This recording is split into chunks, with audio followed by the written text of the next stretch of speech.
Video করে যাচ্ছেন না।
ভিডিও করে যাচ্ছেন না।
তোমার নাম, সারা বাংলার ধানের শীষে জিয়া তুমি আছো মিশে।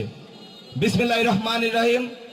শহীদ জিয়া আদর্শ ক্লাব এর 1 বছর পূর্তি উপলক্ষে আজকের এই আলোচনা সভা সাংস্কৃতিক সন্ধ্যায় সম্মানিত সভাপতি, সম্মানিত বিশেষ অতিথি ও প্রধান অতিথি হিসেবে উপস্থিত থাকার কথা রয়েছিল প্রিয় নেতা ধানের শীষের কান্ডারি নাটোর জেলা বিএনপির বিপ্লবী সিনিয়র যুগ্ম আহ্বায়ক আব্দুল আজিজ সাহেব সহ আমার সামনে উপস্থিত শ্রদ্ধেয় মুরব্বীগণ ও যুবক ভাইরা, সকলকে জানাই জীবনের সকল সম্ভাবনাকে রাষ্ট্রের তরে বিলিয়ে দিয়ে নিজের জীবনের সকল সম্ভাবনাকে উপেক্ষা করে করতে শিখিয়েছে যে সংগঠন, সেই সংগঠন বাংলাদেশ জাতীয়তাবাদী ছাত্র দলের পক্ষ থেকে সংগ্রামী শুভেচ্ছা ও বিপ্লবী অভিনন্দন। প্রিয় সম্মানিত উপস্থিতি, এই মসিন্দা মাছপাড়া গ্রামের মানুষের সাথে আমার আবেগ, অনুভূতি ও ভালোবাসার সম্পর্ক। এই মাছপাড়ার মানুষ দুর্দিনের দুঃসময়ে, যখন আমরা কোথাও বসে এক কাপ চা খাওয়ার নিরাপত্তা ছিল না, যখন কোথাও বসে 5 জন মানুষ মিটিং করতে পারতাম না, ঠিক সেই দুঃসময়ে আমাদের পাশে তথা বাংলাদেশ জাতীয়তাবাদী দল বিএনপির পাশে শক্ত খুঁটির মতো থেকে আমাদেরকে সাপোর্ট করেছে। প্রিয় নেতৃবৃন্দ, আপনাদের সামনে আজকে ছোট্ট একটি ইতিহাস বলে আমি আমার কথা শেষ করব। প্রিয় নেতা আব্দুল আজিজ সাহেব যখন ওই ধারাবারিশার সন্ত্রাসীরা প্রিয় নেতা আব্দুল আজিজ সাহেবকে নির্মমভাবে আহত করেছিল, প্রিয় নেতা রাজধানীর বিআরবি হসপিটালে ভর্তি রয়েছিল, ঠিক তখন আমাদের নাটোরের রাখাল রাজা, আমাদের সকলের অভিভাবক এম রুহুল কুদ্দুস তালুকদার দুলু সাহেব হসপিটালে এসে তিনি সেখানে বলেছিলেন, আজকে দিনের মধ্যে বিশ্ব রোডে একটি প্রতিবাদ বিক্ষোভ মিছিল দেখতে চাই। গুরুদাসপুরে অনেক বাঘা বাঘা নেতা ছিল, অনেক মানুষ ছিল, মিছিল কিন্তু কেউ করতে পারে নাই। সেই সময়ে আমি একটা টেলিফোন করেছিলাম আপনাদের এই এলাকার কৃতি সন্তান ছাত্র দলের নেতা কাজল হাসানকে। এক টেলিফোনের মাধ্যমে বিকেলের মধ্যেই এই বিশ্ব রোডে এই মাছপাড়ার লোকের সহযোগিতা এই বিশ্ব রোডে বিক্ষোভ মিছিল, প্রতিবাদ মিছিল